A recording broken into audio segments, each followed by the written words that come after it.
Ayan guys, gagawa tayo ng pantambal sa mga kasuan nating masakit. Maraming benepisyo kasi ito guys na dala. Slice lang natin.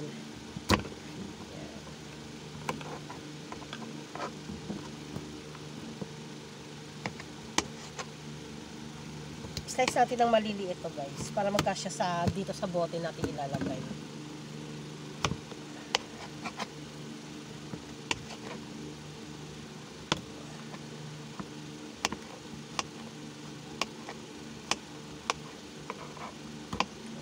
Slice lang ng ano. Kahit anong slice nito guys, pwede. Pwede manipis. No! No!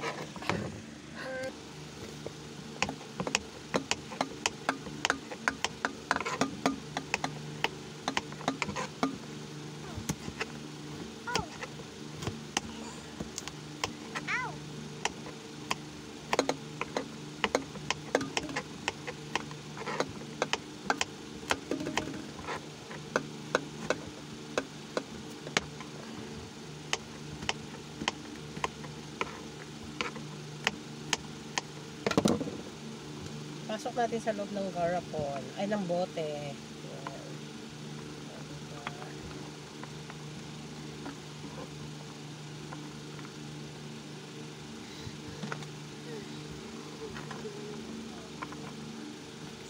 Marami din palang ano nito. Marami din pala ito. Kung lalo pa siguro pag marami ito, mga dalawa, pwede na.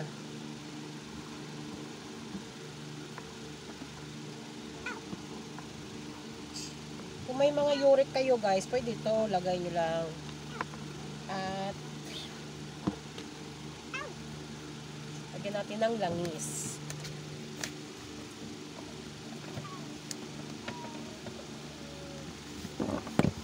Ayan. Langis guys pwede. Baby oil pwede. Pwede sa alcohol. Ako kasi baby oil na to kasi para maganda. Sa alcohol guys, pwede nyo rin to siya ilagay. Lagyan natin ng efficacent oil. Ibaba nyo na siya guys ng ano, isang araw. Saka nyo siya itambal sa inyong mga masakit na kasukasuan. Diba? Ayan na. Ayan na siya. Namimix na yung baby oil. Kunti lang ano. Pero kung gusto niyo guys mga langis ng ano niyo, pwede siya guys dito.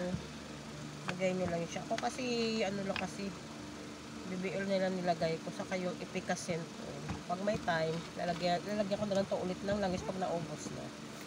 Ayan lang guys. Nagluto ako ng langis guys kasi ilagay ko dun guys sa ano, sa buto ng ano, ng avocado.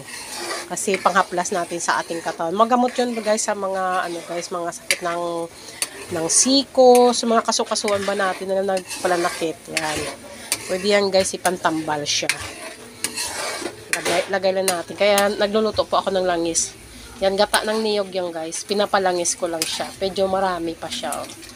Antayin na lang natin maglangis talaga siya. Saka natin siya palamigin at dun ilagay natin sa may bote na pinaglagyan natin ng avocado remedy. Yan. Gamot siya guys sa mga, basta may mga sakit yan guys eh. Masakit yung tuhod mo. Siguro gamot niyan guys sa sakit ng tiyan.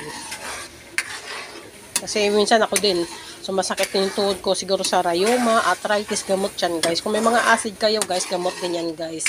Mga parang alam nyo yung masakit sa mga sikmura nyo. Ganun. Maraming benepisyo yan guys, yung avocado na buto guys. Try nyo. Mag-aano nga ako guys, mag-iipon ako niyan kasi gagawin ko siyang tsaa, pwede siyang inumin. Sakit daw yan, gamot din daw yan sa mga sakit ng bato, sa kidney, yung ganyan.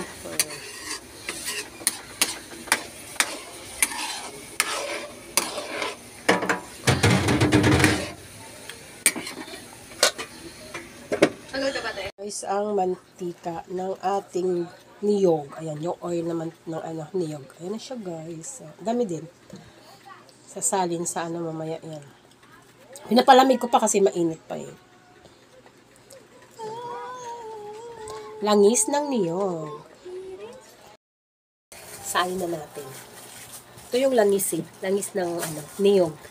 Salin na natin. Ito yung ano, buto ng avocado.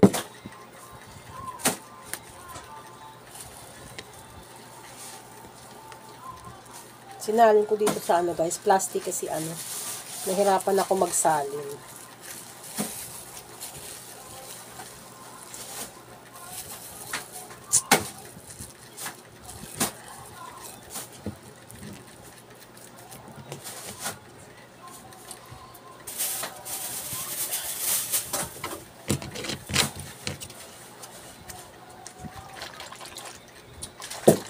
Ano sa guys? Ito ng avocado.